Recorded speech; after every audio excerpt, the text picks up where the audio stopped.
What is going on, everyone? Welcome to the Saturday special edition of Investing Bros.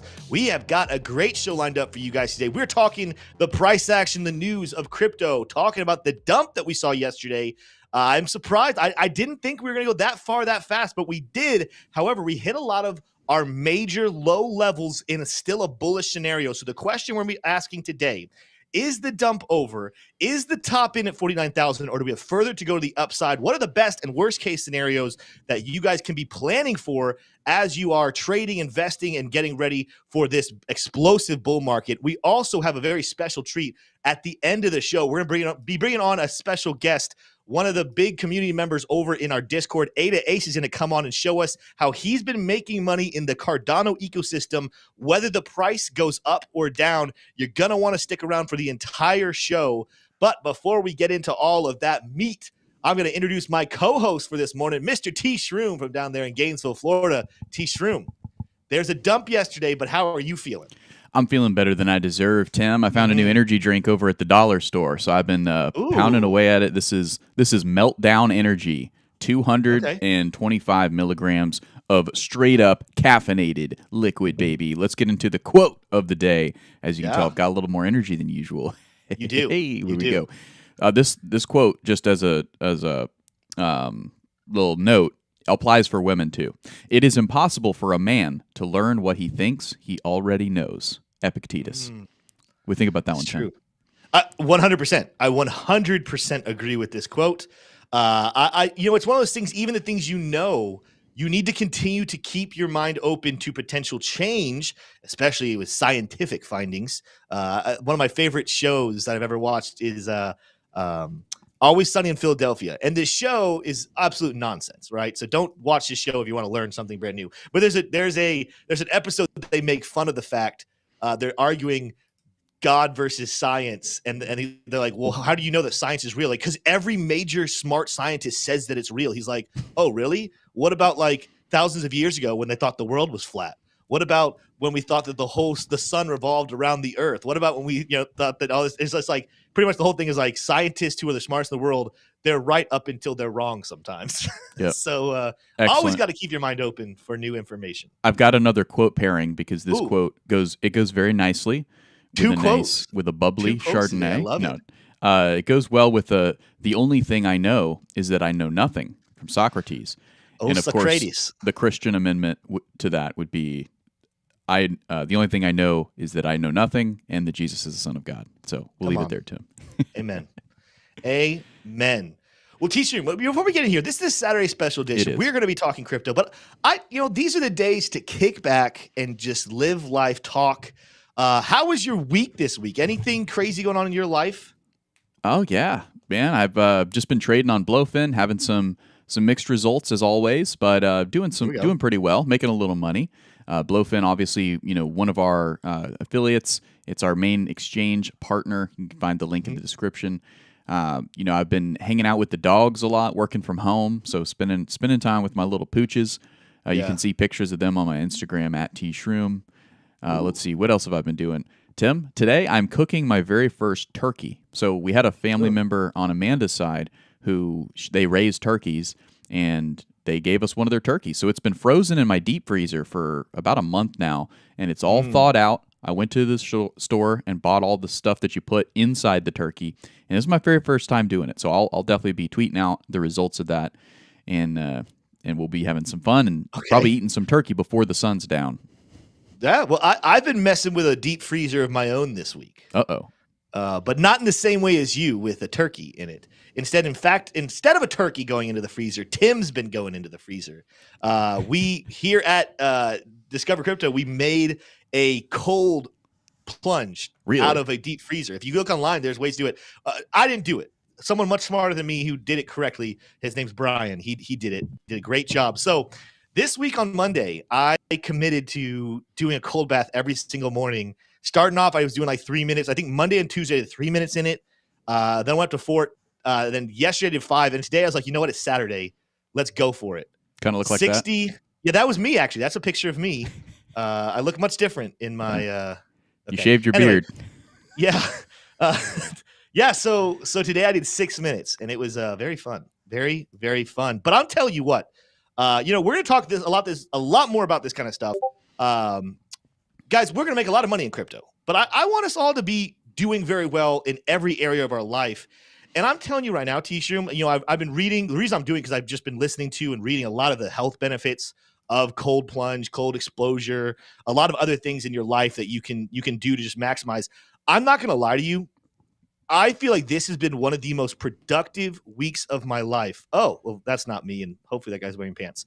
I have felt like this last week, my mental clarity, my productivity, everything has been a lot better. And the only real difference, I've been doing a lot of good things. My diet's been looking good. I'm working out every single day. But that early morning cold plunge to start the day, I feel like it's been a world changer. So I'm going to keep it going. I'm just going to keep going day in and day out, do that cold plunge. It sucks every morning, but ultimately, to do hard things, you got to embrace the suck and you got to just go on through it. That's like David Goggins' quote, by the way. It's true.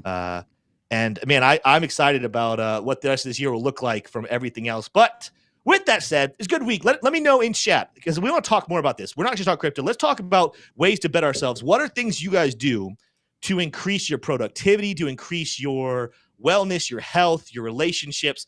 What are some things you guys do? I do feel like the best traders and the best crypto investors are well-rounded, healthy people. And you'll do better if you're that way. Go ahead and put it in the chat. Let's take a quick look, Tshroom, here. We'll do some quick charts. Then we'll do some news. But dive back in the charts, and we have our special guest coming on towards the end of the show. Big pushback yesterday. I will say, again, I didn't think we were going this far. But if you guys have been watching, we have warned you guys about Bitcoin. We did talk about the potential fall all the way back to $42,000. Now we went all the way. We went down to 41.5. Technically, it was about clearing out all of the liquidations. If you're coming over here on the liquidations chart, what is this? 12 hours. Let's go to 7 days so you can see it a little more clearly here. But we talked about the heavy liquidations all the way at 42. I honestly just thought this is where I was a little wrong. I thought that we were going to go a little higher before clearing all the way back to that level. That's okay. We've cleared out now the heavy liquidations. Now, the heaviest liquidations on the chart, yes, there are some down here below 38,000. So, if we keep dropping, that's our next level, 38. Watch out for it.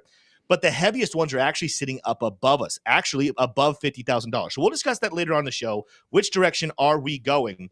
But just like we talked about, those levels got hit, and we're making a small rebound that will make us kind of go through deeper on the charts and look at this and say, hey, is this bounce a dead cat bounce? And if it's a dead cat bounce, how high can this dead cat bounce get? Or was this a good bottom? I mean, you're going to see heavy volume coming here towards the bottom, and a lot of times heavy volume does mark tops or bottoms. Just take a look back here. This big volume, of course, was well, that's a weird one. Let's go back over here. This heavy volume, bottom right here. This heavy volume, top right there. This volume was the craziness of the lie of the ETF. But look at the volume peaks matching the highs and lows of these movements. So there is respectable reasons to think that we just had a nice buying opportunity and more tops are coming. I'll also walk through, though, I'm going to be fair. I'm going to walk you through the scenario that 49,000 was, in fact, the top and what you should expect in price action moving forward if it was that case. So make sure you guys stay around for the show. But Ethereum still kind of hovering. I mean, we dropped to its second level. Again, this level was pretty significant. We did find a bounce up here at 25.6, heavy liquidations. But I told you guys, keep an eye on potentially falling back to the resistance level that was in existence. Now we turn that into support. So Ethereum kind of playing with its nice levels. Even Cardano fell back down here to 52, where we did have some heavy liquidations. Guess what? They were set by the tops that we had over here. That 52 to 54 cent region was the resistance range just a couple of days ago. So as a whole, yes, crypto dumped yesterday. Yes, there was a lot of red candles, bearish candles, but it was falling back to some extreme support levels that are vulnerable. If these support levels could give out and we could go a lot deeper. So I want to prepare you guys for that. But I also want to prepare you guys for it's normal to fall back to these levels and then continue to the upside. We'll explore in the news section a couple of the fundamental reasons why we fell so far. But I want to just show you guys the charts real quick before everyone loses their heads and starts selling every bit of crypto they have. I've seen lots of tweets with that sentiment this morning saying, it's over, guys. I'm selling. I'm waiting for $30,000. Or some people saying they're waiting for $10,000. I feel really, really bad for those people. But that's where we kind of are. Tshroom, we're going to jump back into charts later on in the show, but let's go ahead and get into some news. We did see a chat here from Army Piper, which, by the way, look at these blue wrenches. We got some blue wrenches here in chat. Army Piper is one of them. Not wrenches, blue badges, which means he's been a member now for 6 months. And, of course, Piper, good friend of the channel, said, highly likely we have a bigger drop coming on ETH. Source, I just bought 11.5 ETH last night. That's a good, good source. No, listen, Piper is a great analyst. So if Piper bought Ethereum, unlike some people, there are some people, if they buy Ethereum, I freak out. I like when Piper buys. That makes me feel good inside about my purchase of Ethereum as well. So love it, Piper. Love it. Tshroom, let's dive into some news. I'm going to cover a little bit of why we fell so fast yesterday. But what else is on the horizon here for crypto this morning?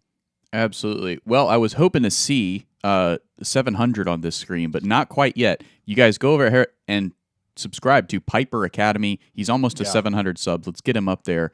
Let's dump it. Let's go ahead. That new set that he has. Oh, it's awesome. Top-notch set. And if you haven't seen it yet, he just had Crypto Archie on, and that video is absolutely ripping. At 954 views. Don't miss out on it. Go watch it right after this one. Guys, let's go ahead and jump on into some news here. We'll start off with the Genesis Global Trading pays $8 million to settle New York lawsuit. Genesis Global, they've been in the news for a little while. It's been quiet, and now it looks like they're reaching the settlement. Trading failure to maintain a functional, compliant program demonstrated a disregard for the department's regulatory requirements and exposed the company and its customers to potential threats, Superintendent said in a statement first seen by Fortune magazine. So, guys, this is probably not going to affect your portfolio too much, but there will be, unless you had a Genesis wallet, unless you had, Genesis using them. Yeah. But, so that's kind of the way that cookie is crumbling over there at Genesis.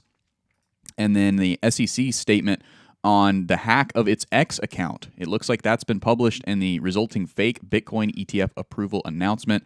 This is kind of what everybody's been curious about. Let's get into some of the details here. Based on current information, staff understands that shortly after 4 p.m. Eastern Standard Time, Tuesday, January the 9th, an unauthorized party gained access to the SEC's X account by obtaining control over the phone number associated with the account. The unauthorized party made one post. We already know the majority of this. The unauthorized party subsequently deleted the second post, but not the first, using the SEC Gov account. The unauthorized party also liked 2 posts by the non-SEC account. Okay, I didn't know that little detail. While the SEC they went in there and did some damage. There we go. While the SEC staff is still assessing the scope of the incident, there is currently no evidence that the unauthorized party gained access to SEC systems, data, devices, or other social media accounts. I wonder what those posts were that were liked, because that's the first that I'm hearing of that. Upon becoming aware of the incident, staff of public affairs posted the official Gary Gensler X account, 4:26 p.m., alerting public that the account had been compromised, and an unauthorized post was made. So they sprung into action, and staff also reached out to X for assistance in terminating the unauthorized access. Based on the information currently available, staff believe that the unauthorized access to the account was terminated between 4:40 and 5:30 p.m. The SEC takes its cybersecurity obligations seriously, Tim, if you weren't tracking that. The staff also will continue to assess whether additional remedial measures are warranted. Let's see. The agency will provide updates on the incident as appropriate. Importantly, the commission makes its actions public on the commission's website. The commission, that's what I was telling everybody, right? The commission does not use social media channels to make its actions public.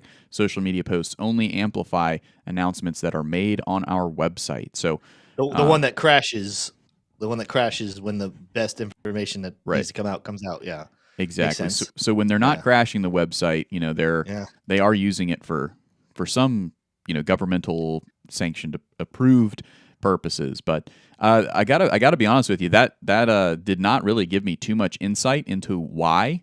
We learned a little bit there, which is that the unauthorized actor kind of went in and liked a couple of posts. I'd really like to know what those are, but yeah, let me know in the chat. Let me know in the comments. Do you know what those quotes are? That'd be kind of interesting. I don't know if we'll be able to. I'm sure that part of them going in there and cleaning it out was they also went and unliked those posts.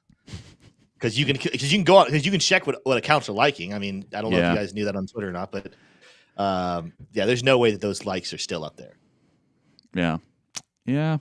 Somebody might know though. There might be somebody who's been someone in the Twitterverse maybe screenshotted it. Yeah. Cool. So, yeah. Well, really... that the ongoing saga. Yeah. They take their security seriously, but they don't do the most minuscule, basic security measures that every individual should be doing with these devices, and that is having two-factor authentication. Ooh, that's some good music in there. Yeah. Is that an ad playing? So that's going to be our next. Not really a story, but there's a new ad from Van Eyck that's actually pretty entertaining. We'll go ahead and roll it now. Let's dive into that. Yeah, check this one out, Tim.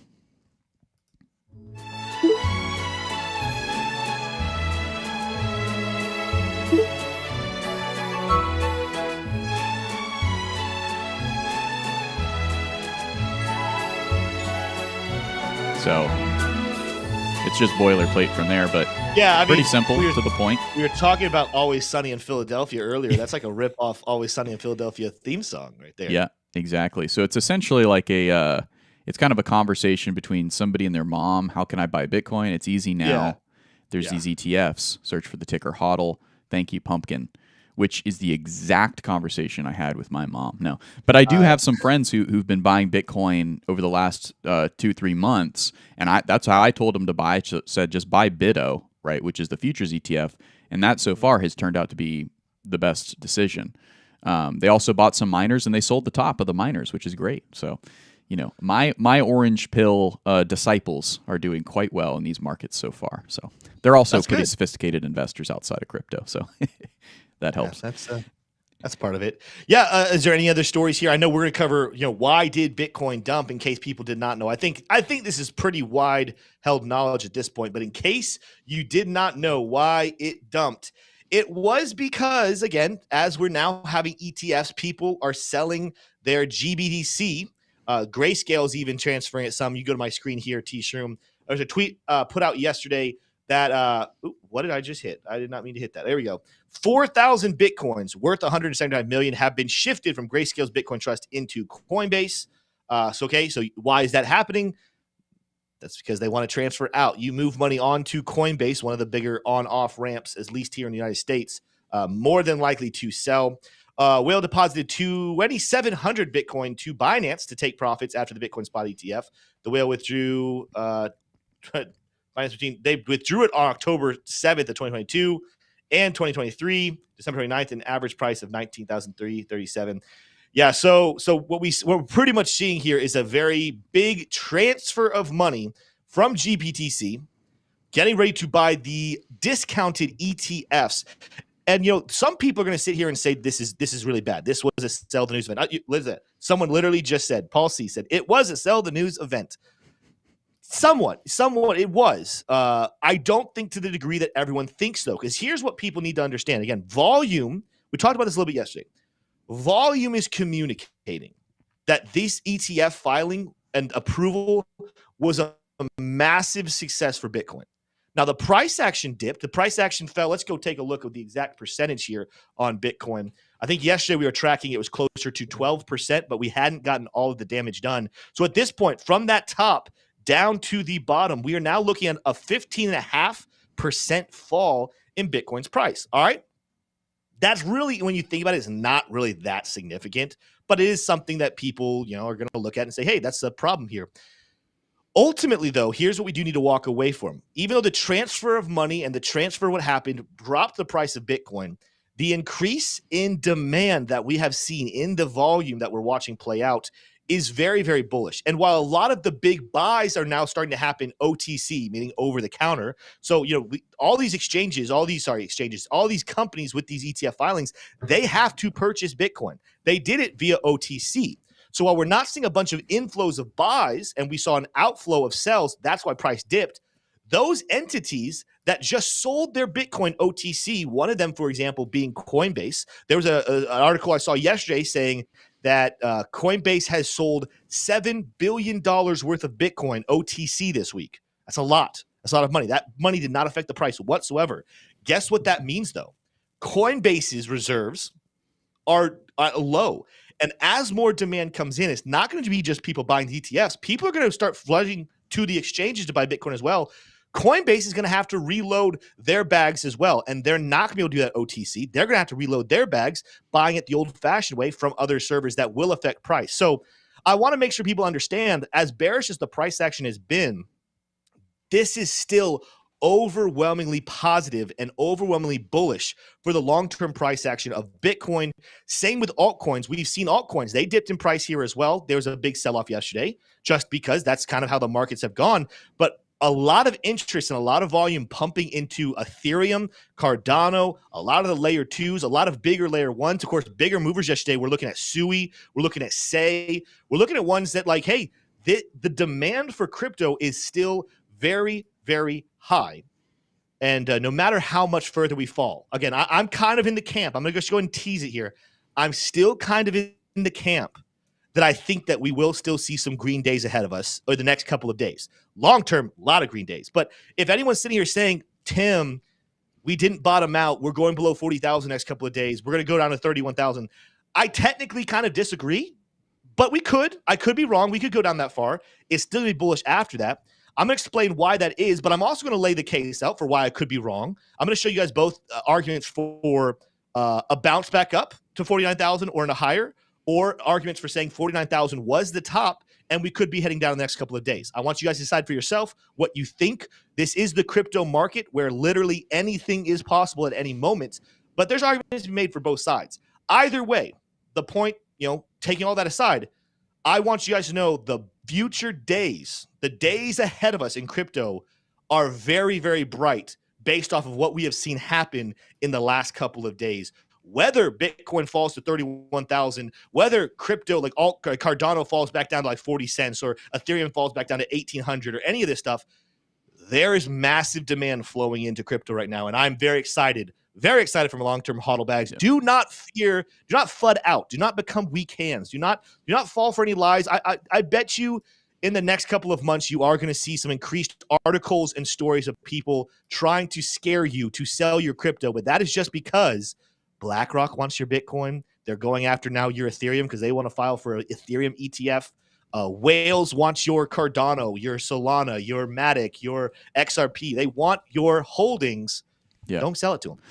Don't sell it. Tim, I've got a graph, and then I've got a copy and crypto style analogy. We used to make these kind of analogies a lot on some other shows that we've been on. But I've got a graph first, and I want to get to that analogy really quickly. So you can see here, back in the last halving cycle in 2020, there was a huge dip down, right here. And that's kind of like what we're seeing right now. And we could see even more of a dip. That right, kind of in the lead up to the halving, there was strength from a movement from the lows of the bear market to the highs, testing higher, and then mainly like a crab market sideways. And then a big dump before that big move to the upside post halving, right? So we're still a good ways away from the halving. That's not scheduled until really kind of mid-April. April 12th is the precise estimate as of now, but we're still in that zone where a big dump is kind of in the cards. And Caleb Franzen said it really well yesterday. If you're in this industry and you're not aware of the volatility, you're in the wrong industry. If you're in this industry and you don't think you can handle the heat, you got to get out of the kitchen. Now, the analogy that I've got here, Tim, is think about it like this. People who have kids are going to be able to relate to this really well. So let's say that your kid is getting to the point where he's starting to be old enough to go into the street, into the road, right? Up until then, the rule has been you can only play in the yard and on the driveway, right? But now, you've got him a new bike for Christmas, and you can't play with the bike just in the yard. He's going to be able to go into the street. Now, what is that kid going to do? He's going to test the boundaries, Tim. That's what kids do. That's what people do. That's what energy does in general, right? So we've got this new rule from the SEC. The SEC is telling money, hey, money, you can now go play with this new thing. You can now go into the street, right? It's going to be more risky, but you can go play in the street. So what is going to happen? We're now testing the boundaries, right? And we tested the boundaries to the upside, and we're testing the boundaries to the downside. And you have to ask the question as an investor, as a trader, is that boundary testing phase over, or has it just begun? And I think I think we're only a couple days removed from that new rule being instituted, this new freedom being instituted to money. And I think the boundaries are going to continue to be tested to the downside and to the upside. You have to hang on and you have to trust your parenting skills, right? Your parenting skills would be the equivalent to your conviction in Bitcoin, right? And just know that you truly believe in the underlying value, in the discipline that this is going to bring to the global financial system. And, you let that kid ride out in the street with the bicycle as long as he's got his helmet on, right? So what do you think about that analogy, Tim? Let me know what you think in the chat as well. Do you think that's an apt analogy? I do think so. I absolutely think so. And even I think that's a good transition as we get back into charts here. And we're going to dive into, I'm going to start off with some arguments for a lower price action coming very soon. I want to start off with some, and you get some arguments for positive price action. Now, in chat, let's kind of look at what's happening here. Mr. J saying, what about down to 39-ish, the CME gap? We're not too far away. Piper chiming in. That's what I've been talking about. JT saying, well, that dump was COVID. We'll take a look here back at 2019 and 2016, because then Piper says this cycle more closely aligns with 2016. Guys, there's so many opinions out there, and there's very good reasons to have different opinions. Guess what? On this channel, you get to hear mine and Tshroom's opinions, and then we bring on other guests to get their opinions as well. We got to hear from Caleb Franzen last week. Little spoiler for you guys. Next week, we got a dinger of a lineup. I don't even know if Tshroom knows about the second one. So we're going to have Piano Matty B coming on Tuesday. Oh, snap. Piano Matty B will be joining the show on Tuesday. You're going to see a lot more guests. Thursday, I don't even know how I got this. I didn't even know he knew who I was. But we're growing here on Investing Bros. No, he definitely doesn't know who I am. We're going to be having Jason Casper coming on Thursday. That's awesome. Yeah, Jason Casper, killer trader. Been calling some great things here recently. This is a man who just casually is out here whipping out $200,000 trades. We're going to get his take on what he's seeing in the market. So if you guys are excited about that, smash the like button now and make sure you guys are joining for next week. Let's dive in back to the chart here and let's address this. Now, there's a trend line going on right now that we do have 2 wicks here below, but overwhelmingly, we have not closed daily candles, 4-hour candles, 1-hour candles below this trend line since its existence back here on December 11th. All right. So that's the first thing that's actually really, really positive here about Bitcoin. When we're taking a look at the CME gap, where are we looking right here? CME gap coming in down here. This is what people are referencing. We set it back here early December. The low is all the way down at 39,255. Now, we have flirted with this gap, right? So we came back up. We've come back to the top of it several times. That analogy Tshroom uses about flirting with the boundaries, that the kid, this is what we do. The kid's playing with this boundary right here. Are we going to actually fill it? Are we not? This is what Bitcoin does on a regular basis. Now, this is not showing us yet. CME's way higher. CME still shows price even at the lowest at 43,170. Of course, you guys know we dipped way down towards 4150, 41,500 on normal charts. But my point here is, are we going to fill this gap now or are we going to fill it later? And I want to start off by saying, I'm not saying that gaps are unimportant, but I'll make the argument that there was good reason to suspect we'd come down and fill this gap we set back down towards 19,000. There's some people think we will fill that gap. I don't think we will. I want you guys to know gaps, they're good to keep an eye on. It's something you absolutely want to be watching. But just because there is a gap does not mean it will be filled, especially when we're talking about lower levels during a beginning of a bull market. Now, do I believe this gap will be filled? I do think this one. I think this one will be filled. And if we fill it in the next couple of days, that's a very real possibility. And let's talk about the reason why that could happen. If we lose that support level I just talked about, let's talk about the older time frames, and let's make a case for why the top is in at 49,000 and we could be moving to the downside. Now, the first thing we got to do is pull up Fibonacci on this chart. We talked about this pretty heavily here, but with that rally to 49,000, we officially kissed that golden pocket level above 48,000, up here towards 49. We are now in the golden pocket right there.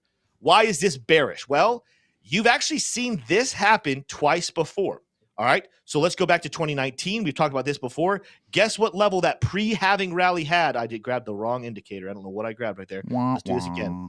It happens sometimes. You click. We came up, we touched the upper range of the golden pocket, but we made it into the golden pocket and then had a pullback. This is what I want to respond. I can't remember who said it. Somebody in chat said the pullback was COVID. Well, what you're talking about is this dip right here. That was COVID. I'm not anticipating a massive pullback in price. Like in this case, after topping out here in 2019 in June, after COVID, Bitcoin fell 72%.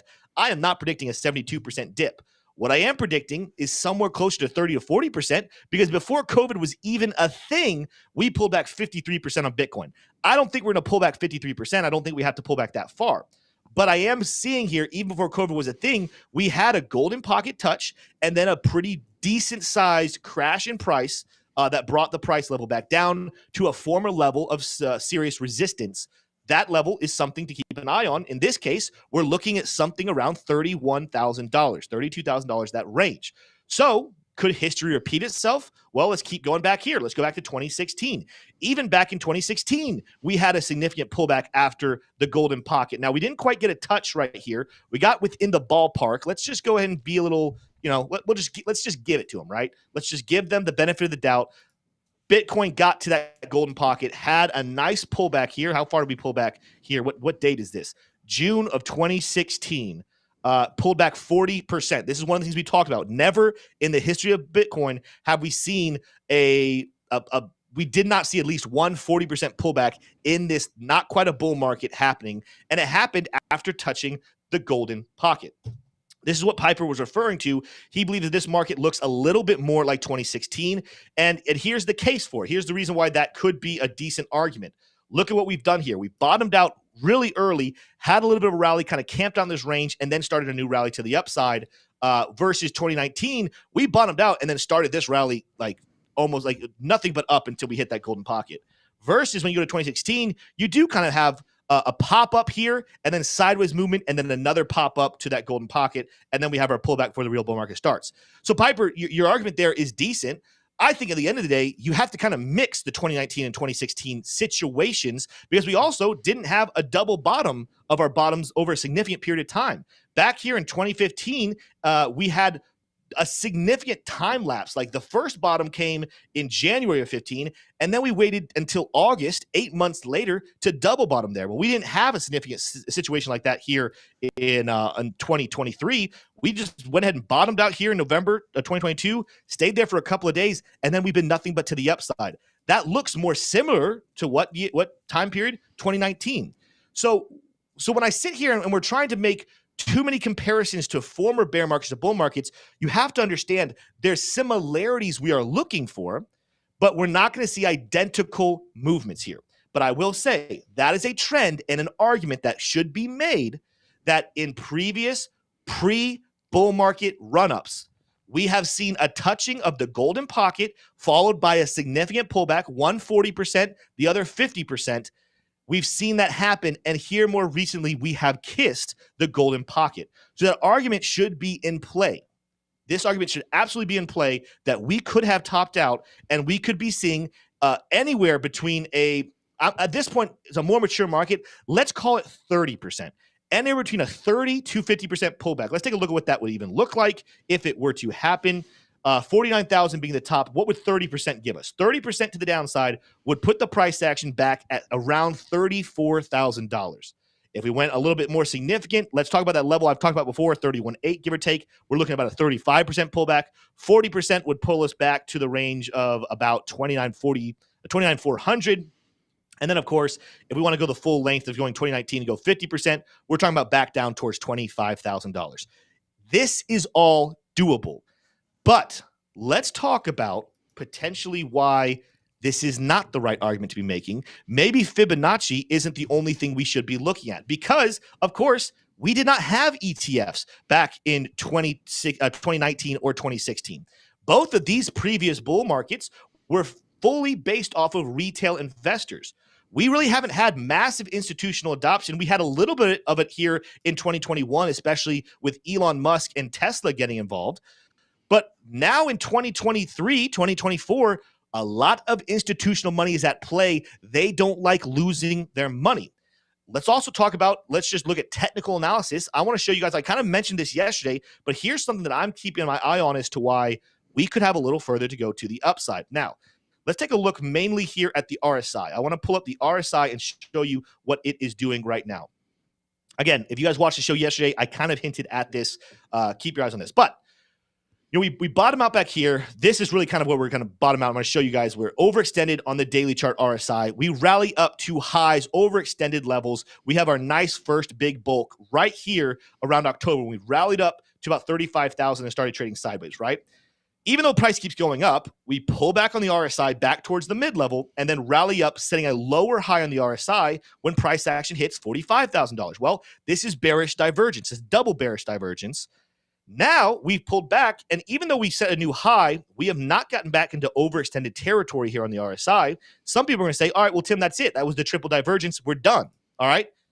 Let me show you back in 2019 what happened. But first, we did get a super chat from Piper saying that SMA, and if we break it, this cycle will be the telltale sign of which cycle structure we are following. Interesting. I'm assuming you're looking here. You're saying if we end up breaking down below it. Okay, hear what you're saying. Here we respected this line. By the way, guys, this is the 155 SMA right here, this orange line. So back in 2016, what Piper's pointing out is, yeah, we wicked below it, but that's not really that important. We bounced on it, closed the daily candle right there, and then moved to the upside versus 2019. We broke below it, right? So this is what he's talking about here. This line, if we were to fall anywhere anytime soon, we would be respecting this and not falling back to 30,000, right?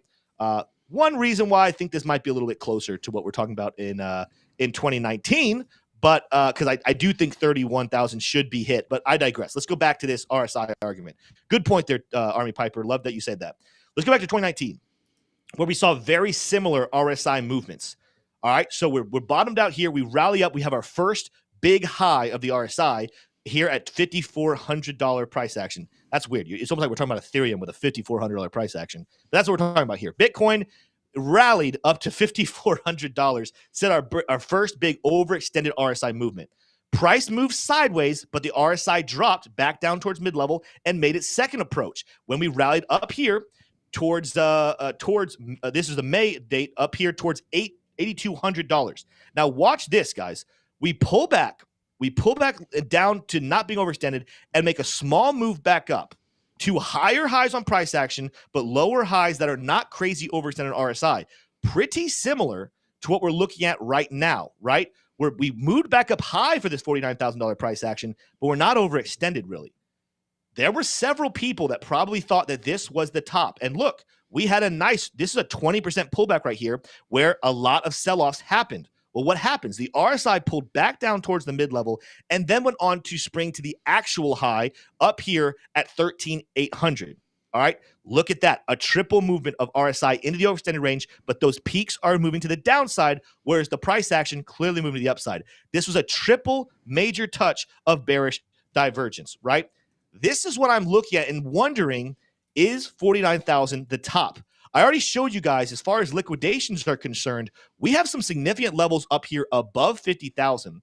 I also showed you guys, let's see here, by looking at price action here before, we've talked about this, moving out and looking at our fixed range volume profile. We've got a pretty significant volume gap up here towards $53,000. What else? We were looking at something else earlier. That was a really significant. I mean, that's a high that we had back here, up back here in December of 2021. What were we looking at earlier? They was talking about 53.8. Was it the Fibonacci level? Was that the platinum pocket? No, that's a little higher than. I don't know. We were looking at something else. I saw that number. Anyway, my point here is, do we potentially, now that we're back down at the mid-level here on the daily chart, do we make another push after this big pullback that scared everybody? Do we make one more push up here, set a triple high?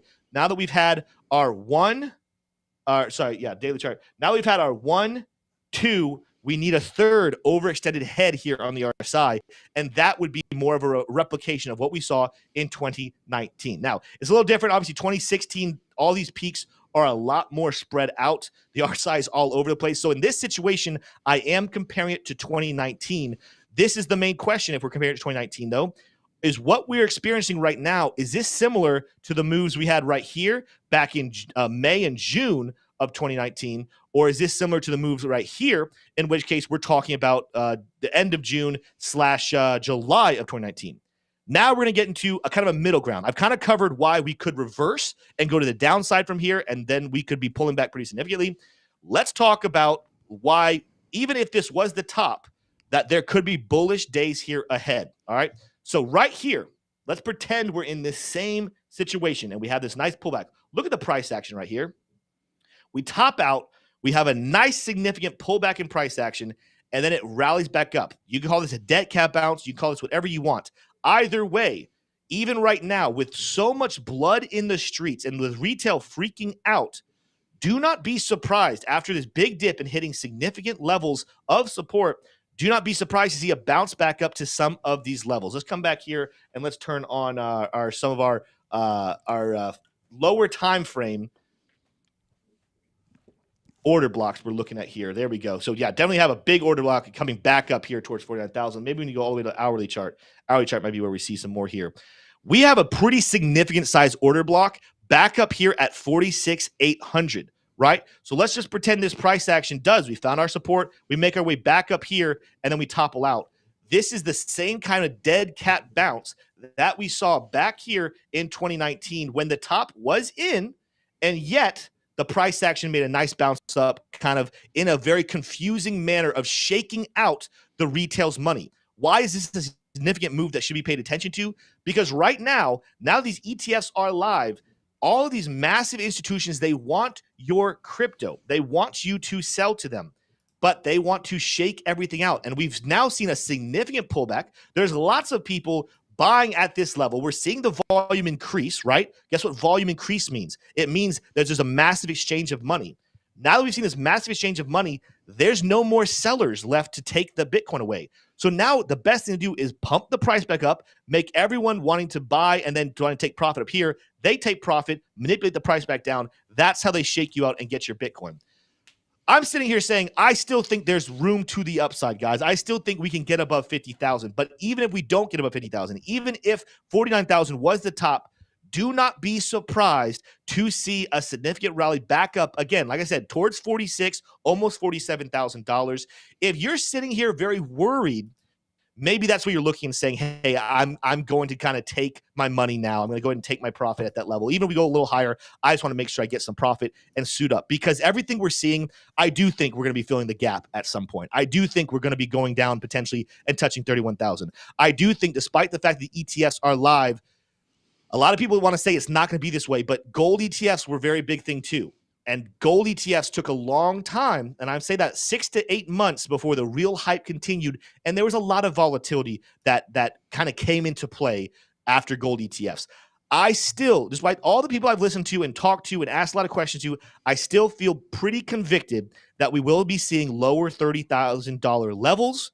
The question is, are we heading right there right now, or do we have a further room to the upside to go first? That's the camp I'm sitting in. I think we're going to be seeing at least a 46.8 level, if not above 50,000. And then that's when we might see that pullback to lower levels.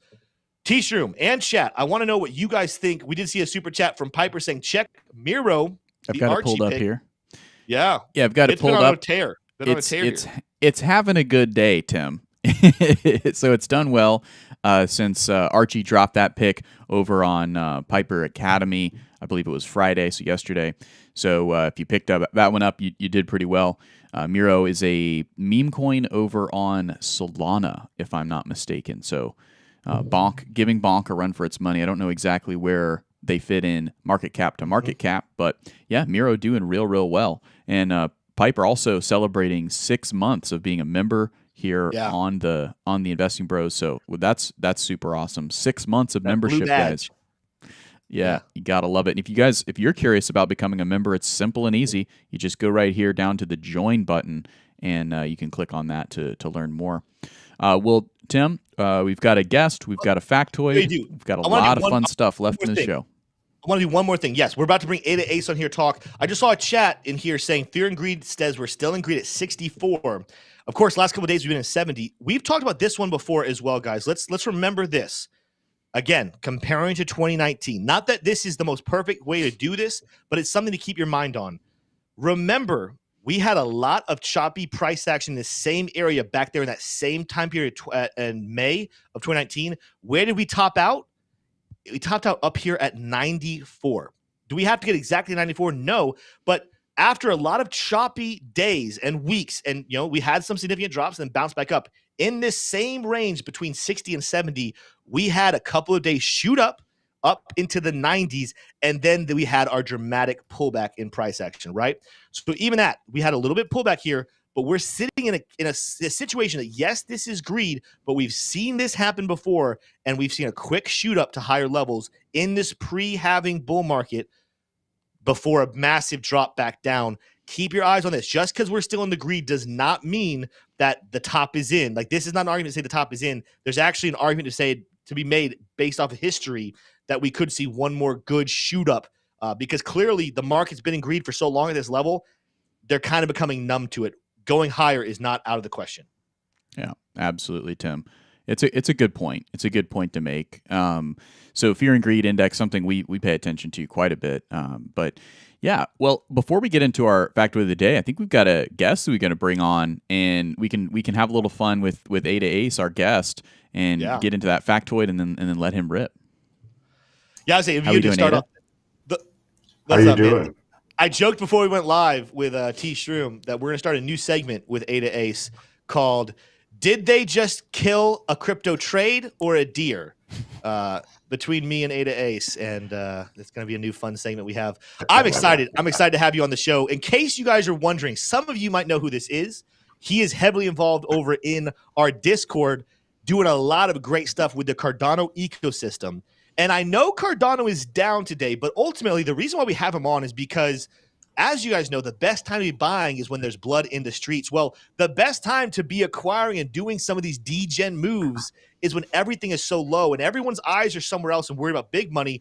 There are ways you can be making a lot of money right now on the red days, exchanging things within the ecosystem on Cardano to gain more of those tokens before the real explosion of bull market happens.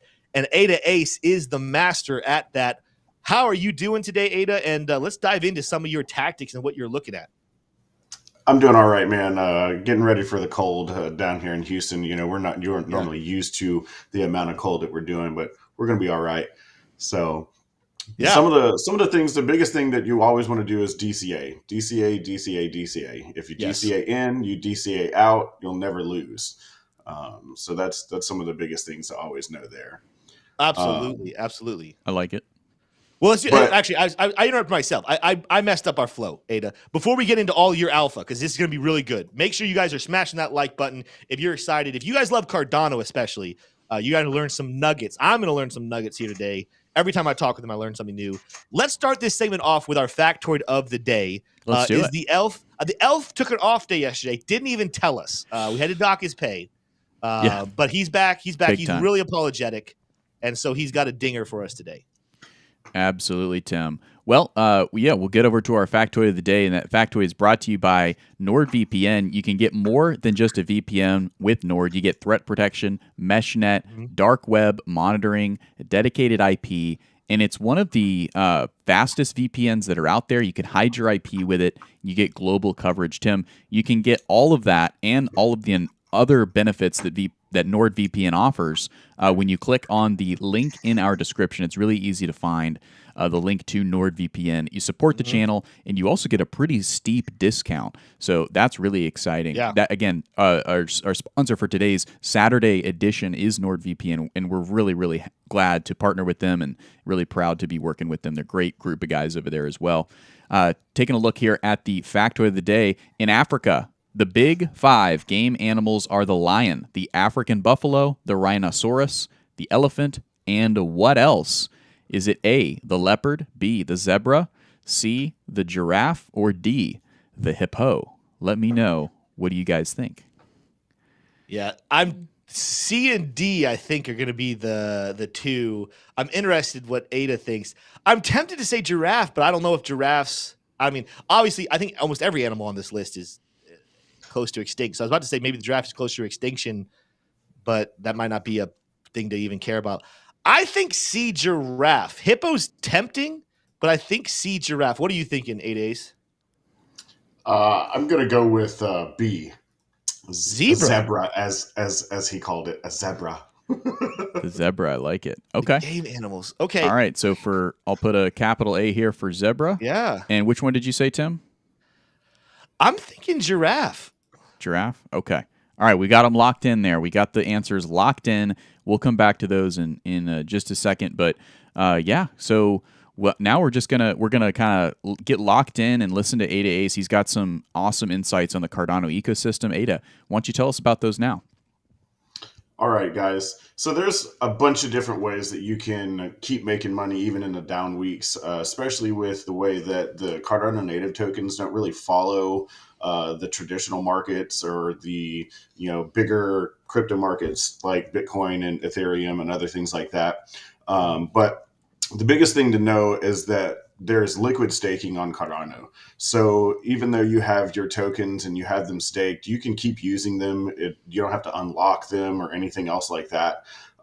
So my biggest play that I use is I use the Indigo platform. They allow you to do a collateral debt position to where you place your ADA in there, and then it allows you to then mint IUSD, IBTC, or iETH right now. They're working on a couple other things when V2 comes out. And then with those, then you can either sell your IUSD or you can put it in their stability pool and earn the Indigo token. And with that, when you have the IUSD in a stability pool, say we have a down time frame like we have right now, when ADA falls towards the USD, if you have your IUSD in there, then you actually are gaining ADA tokens by people's positions getting liquidated. So you can make money off of other people's liquidations as long as your position is healthy enough and you don't get liquidated. So that's one way. And then that ADA that you have that is your collateral, it still stays in your wallet, and you can have that in an ISPO that's paying you another token, another CNT that you can use. I'm in the Goki one for mine right now, earning a Goki token, and then I'm earning 53% on the farm that I'm in as well. So I'm earning when ADA goes down. I'm earning when ADA goes up because the price goes up. I'm earning the ISPO token from Goki. Then as I collect that, I'm putting it into one of the DEXs that I'm earning rewards for it being in a DEX. And then every time I collect from my ISPO, I collect from my earnings and I zap it right back in. So I sell technically half of it. So I'm taking profits every time I'm collecting. And as the market goes down, even in that token, I may lose some ADA, but it's actually DCAing me into the token even further. So even if it goes down, I'm earning even more of the token. If the price goes up, I'm earning more ADA, but I'm losing some of the token. But also at the same time, I didn't pay for any of it anyway. So I'm yielding on the yield there. You can also have an ISPO, like for cornucopias right now. They're running an ISPO for you taking their NFTs for their land and their custom domes, and you put it in theirs with some ADA there, and it's earning COPI token. So as long as you have a little bit of ADA that's there, it's liquid, it's earning rewards. So, earning every different way that you can earn there. And then I also have NFTs that are token emitting NFTs. And every time I collect from those NFTs, then I can take those and I can put those in the farms and keep earning even further. Also, when you do that, you're helping the liquidity pool on each other token that you're doing, because you're deepening the liquidity pool. And the game is liquidity. You have to have a liquidity pool in the way that Cardano works and everything else. There's a new one that just came out, which is AXO, that works a little differently. I haven't really got into it too much, but that one is a little different style. So that one's going to be real interesting. It's pretty much a game changer. It allows you to, do 10, 12 trades in a minute using the Cardano's extended UTXO system. It actually unlocks the potential completely. So that's a real cool one there as well. That's awesome. Yeah, I think, and I want to stress to everybody, there's gonna be a temptation for people who must be like, I don't really care. This is a perfect time to doing this stuff. I love this tactic, and I've been saying this now for a long time. I love the way Ada thinks, because it's not about right now. This is the perfect time to think this way, but it's not about thinking how much US dollars can I create. Obviously, when you're trading, you're always thinking about how can I turn $50 worth of Bitcoin into $100 of Bitcoin. And it's like, well, no, at a certain point, you want to start thinking about how can I turn 0.005 Bitcoin into 0.01 Bitcoin and then 0.01 Bitcoin to this. And same thing with Cardano. He's in a world where he's like, listen, I know the future of Cardano is going to go up in price. Like right now, we're sitting at 54 cents per coin, but we're looking at least $5. Price prediction I made earlier. You guys need to go check it out. Check out why. But we talk about all the way up above $8, potentially pushing closer to $10 for Cardano. Well, if that's the case, this is the time to be acquiring as many tokens as possible. And you can trade, but there's also other ways to do it that are very, very friendly, very, very fun. And also take very little risk out of you, as he's describing. So as we're getting into this, by the way, this won't be the only place you guys should talk to him. He's in our Discord. So anytime you guys ever have questions, make sure you're in the Investing Bros Discord to get advantage of all this alpha. But I have a question for you, Ada. What are your, maybe it's top 3, maybe it's top 5. What are the top 3 or 5 things inside of Cardano? Coins, exchanges, decentralized exchanges, DEXs, that you suggest that every single person who's serious about acquiring more Cardano look into right now? So I like tokens. I like NFTs, but I like the NFTs that emit tokens. So when you look at things like that, World Mobile is going to be a great and crazy world changer, and the things there. I know that I talk about it a lot in the Discord. Us over at CTV, we actually own one of the Earth nodes, and we broke it down into 800 other ones that's out for other people to earn from. So you can buy those, and then we'll actually send some of the World Mobile rewards to you for actually owning a portion of the Earth node. When you actually have the token, then you can stake it into the vault. Once it actually goes live, then you'll be staking those to individual Earth nodes. And obviously we want you to stake those to Earth node number 71, since that's the one that CTV owns, obviously. And then you have other ones that you want to do there that you can do. I like Dex Hunter. Dex Hunter is a good place to be able to aggregate all of the different dexes. But I have to say something about that, because Axo is here. Axo is a game changer according to the way that works. I haven't got into it very much, but there's a lot of people that know a lot about it in our CTV Discord. Those things, you got to get one of those vaults that's like behind Tshroom's head over there, and then you can jump into the Discord and get all kinds of alpha from all kinds of other people. That's one of the biggest things that we do around there, is we empower knowledge. Like Army Piper says, knowledge is profit, for sure. So that's one of the biggest things that we do over there. That's a DCA group that, kind of do some things. So that was the Dex Hunter deal. I love Cornucopias. I'm actually one of the testers and everything. I bought a computer to be able to run the system there. That's going to be a world changer. I know COPI Board's been in here.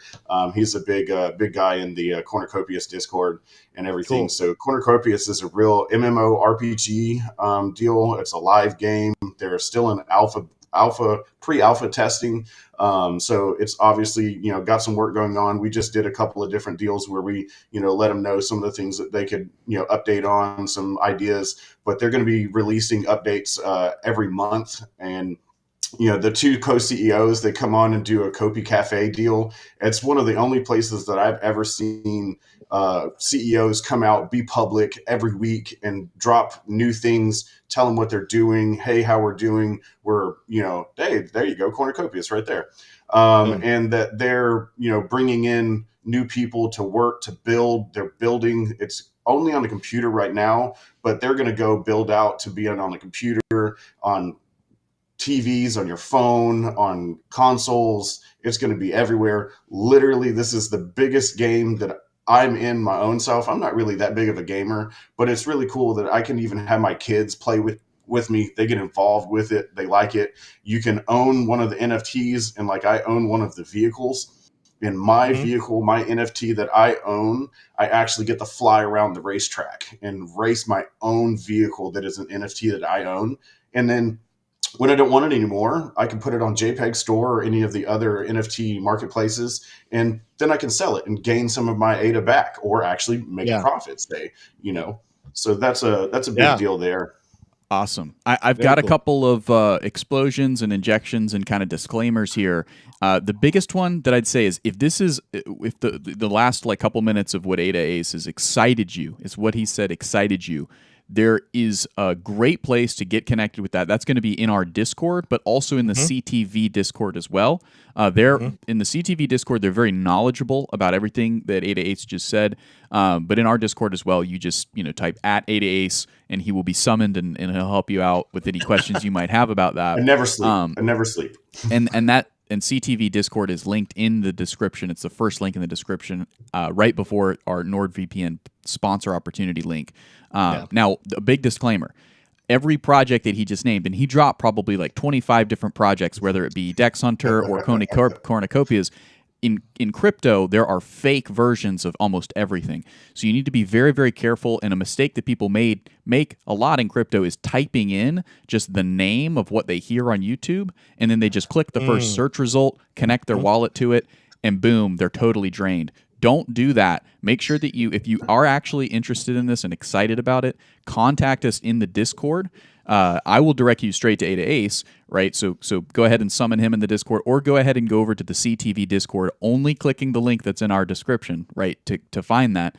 There's a lot of snakes in the grass in crypto. Where there's opportunity, there's going to be shysters, right? There's going to be swindlers and thieves. So make sure that you're careful. But what Ada Ace is saying, we've kind of, as you can tell, we've reached down in the rabbit hole and pulled him up, and he is down there real deep. He's very convicted about the space, about the Cardano ecosystem, World Mobile Token, cornucopias. All of these names are very exciting, and I do believe in a couple of them, and they show a lot of promise. But there's also a lot of fakes out there, and I can't stress it enough. Be careful if you don't feel confident. If you've never bought anything more than Bitcoin and Ethereum, on like Coinbase, this is not the opportunity for you until you have educated yourself and have spoken to someone that you know, like, or trust on this topic. I don't want people to get wrecked, but this is a good opportunity for you. Yeah, one of the biggest things that's going on right now is people are airdropping reward tokens to your Cardano wallets in hopes that you go and search on the token, and there's a URL in the metadata, and when hey, they want you to connect your wallet and get your reward token, and when you connect your wallet, they'll drain your wallet. No one's airdropping you rewards tokens to your wallets. If you're going to do that, it's going to be on the main places. You want to go to their websites, their Discords, check all those things. But the greatest thing about that is when they send you those reward tokens, they have to attach some ADA to it. So then you can just send it to your centralized exchange, and you lose the NFT, and the ADA goes there, and then you got free ADA. So, they're actually paying us all. So when you interact with it, that's not an issue. If you go to their website, if you connect your wallet, that's not what you need to be doing. But, it's one of the ways that we've learned to play the system back, because every time they have to send you something that they're dropping things in your wallet, they're dropping you ADA as well. So, And don't try to play that game. Ada Ace is very humble, but he is a stealth warrior when it comes to crypto. And he's making something that's very complicated sound very simple and easy. Well, I think and that's I think we're getting close. We're gonna do some Q&A here for anyone who wants to look at some coins. If you have questions for Ada Ace, we'd love for you to stick around, Ada. I did see a question earlier.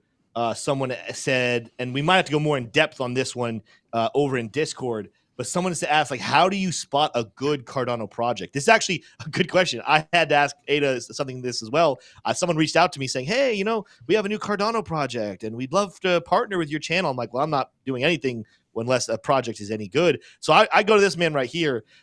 Maybe if it's a quick answer there, it might be more in depth. But a quick answer, what would you say to someone who is playing around the Cardano ecosystem? They're looking for some of these good opportunities to exchange some tokens and then use those tokens to build more Cardano.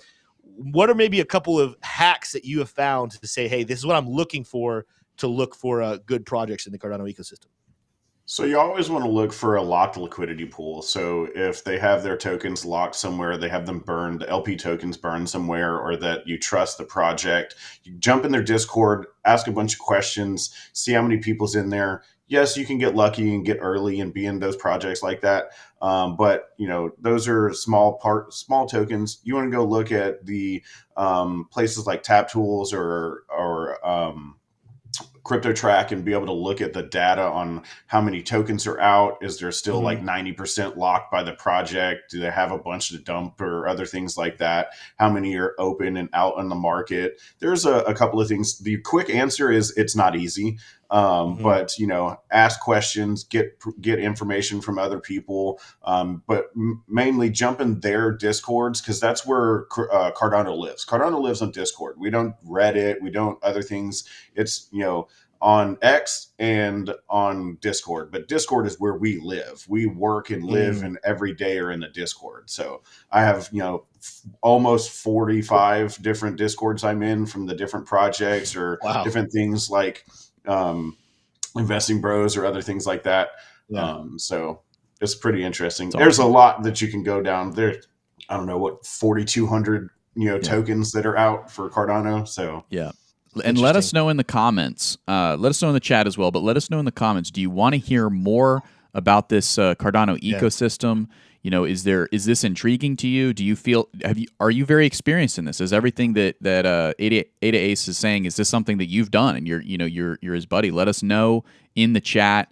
Let us know in the comments. Do you want to hear more of this kind of stuff? Because if you want to, we will have Ada Ace on a lot more frequently.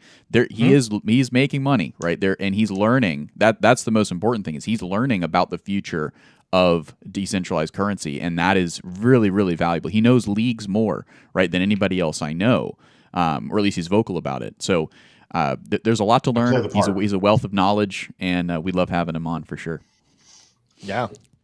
Absolutely. Let's see. Another super chat from Piper. Thank you so much, Piper, saying, question for Ada Ace. How long does it take to grow that beard?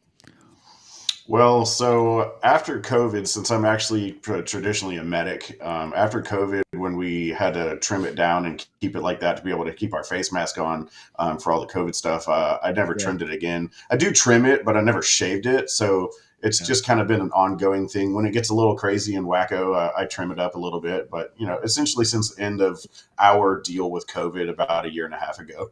But, it grows pretty quickly. The more you shave it, the more it grows. There we go. Yeah. When was the last? That's a good question. When was the last time you did have a naked face with no hairs on it? Probably 15 years ago.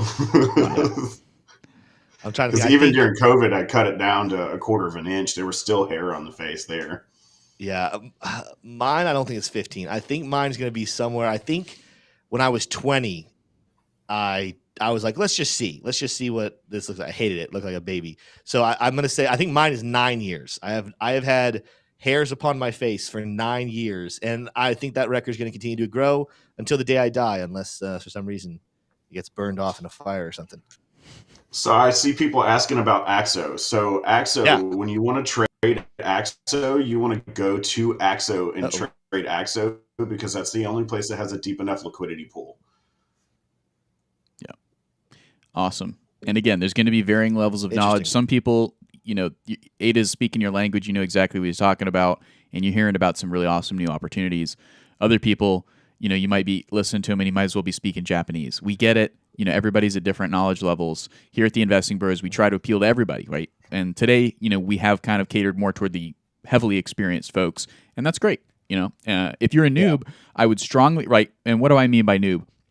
If you have purchased Bitcoin or Ethereum in the last 3 months for the first time, whether that be through an ETF, right, on the stock market side, or through a centralized exchange or a decentralized exchange, if you've purchased crypto in the last 3 months, you are a noob. And everything that we've kind of talked about over the last 25 minutes, the back half of the show, be very, very, very cautious, be very hesitant, and I would say probably make the decision not to explore what we've been talking about with your wallet. At least you can explore it intellectually, go in and ask questions, but I would say that you're not quite ready to do that, because the risks aren't. There's no way you can really understand the risks quite yet. Yeah, and I'll go ahead and say, yeah, we might take maybe one or two more questions. But again, I want to make sure you guys understand, because some of you people might be saying, I don't really care. I just want to buy Cardano or trade Cardano. I don't have time to go into all this stuff.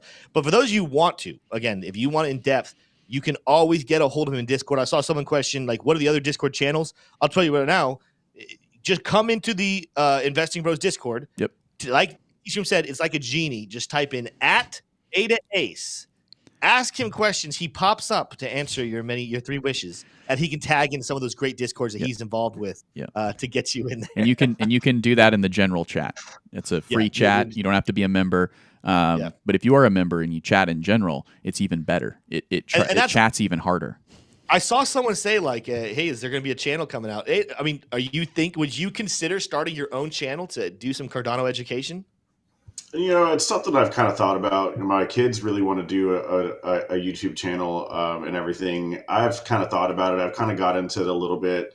I try to learn some of the TAs from some of the best people. Watching you from a long time back from Coffee and Crypto, and watching Jeb and watching Frankie Candles and everything. So I kind of put those together, but I kind of like coming on here and talking every once in a while. Get it? I'm kind of really busy in my life and everything, so I don't know. It's something I've thought about. Bull market can change all kinds of things. It might change my life to where I can sit here and do these things like this and not have to go to work every day.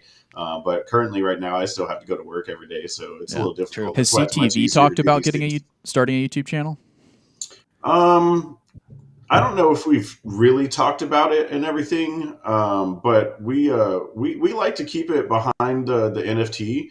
So you can come into the lobby and talk a little bit, but to get into the rest of the channels, you have to own just one of them. Right now, I think the floor is like 10 ADA, so you're not really spending that much money on the grand scheme of things, and it gets most of the other things unlocked for everything. I know a lot of about Cardano and ADA and all the CNTs and how we work all of that. But, I jumped in y'all's Discord trying to ask you about MetaMask and how to run a MetaMask to be able to run some USDC over a bridge. And I still haven't done it yet because I'm too damn scared to mess around with Ethereum or Arbitrum or any of those networks. So I'm all like, I don't even know.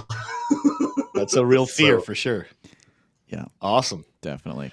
It's a Cardano native, as you can tell. It has been great. It is now 12:15. I'm going to get back. We got some big plans. Going to take Brody to the aquarium this afternoon. Of course, fun. Atlanta has the largest indoor aquarium, at least in the U.S. I don't know if it's the world or not, but it has been a pleasure having you on here, Ada Ace. Again, we'll see you in Discord, but let us know in chat and Discord. Do you guys want to see him on here more often? We'll get some selections of specific things. Maybe we'll even have members videos where we actually have tutorials with Ada Ace showing you guys how to get in here and get everything done.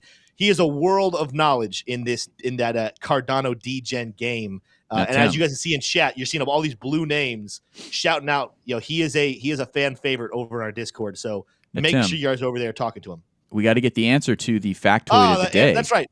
That's I totally forgot. Who's right? We had Who's the factoid of the day. No worries.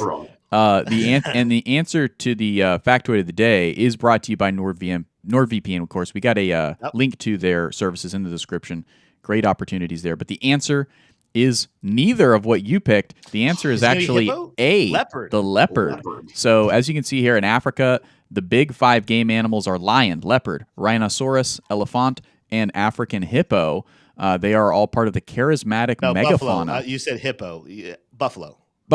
Oh wow. Hippo was there one you of the go. answers. And I took the liberty to go ahead and see it. You might be thinking, oh, people are slaughtering African animals by the thousands. No, it's actually extremely expensive to go hunt these animals.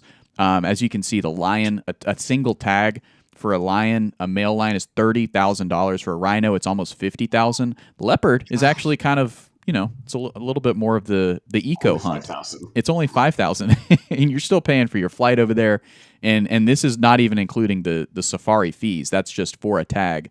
The safari fees daily rate it looks like $47,000, and then you pay the Zimbabwe tax. So at least these are the rates in Zimbabwe, which I think is I'm going to pay close to $100,000 to potentially die. Don't drink the water. But anyway, yeah, that was our fun little factoid of the day. Hopefully, it's gracious. Hopefully nobody from PETA was watching this episode. It's okay. We got to keep the animals in check, or they'll actually die off. It's true. It's there true. Yeah, listen to a Joe Rogan episode. I'm sure he's talked about that a lot. All right. Well, again, thank you so much, Ada, for coming on here. To the rest of you guys, thank you for tuning in. Views are just continuing to climb and climb and climb, and that's because you guys are awesome. Thank you for all of the support. Again, shout out to our sponsor of this video, NordVPN. Again, protect yourself, guys, but also, if you guys love the Investing Bros, support these companies that support us. NordVPN is one of those. There's a whole list in the description of all the other companies. Check them out. Again, just as another way to support us and help yourself. We're choosing only the companies that we honestly think will benefit you in your investing and personal life. So check those out, guys. It's been a great Saturday show. We'll be back next week. Again, look forward. Tuesday, Piano Matty B joins the show. Thursday, we will have Jason Casper, the great trader in crypto, join the show. And with that said, we'll see you guys on Monday. You guys have a fantastic weekend.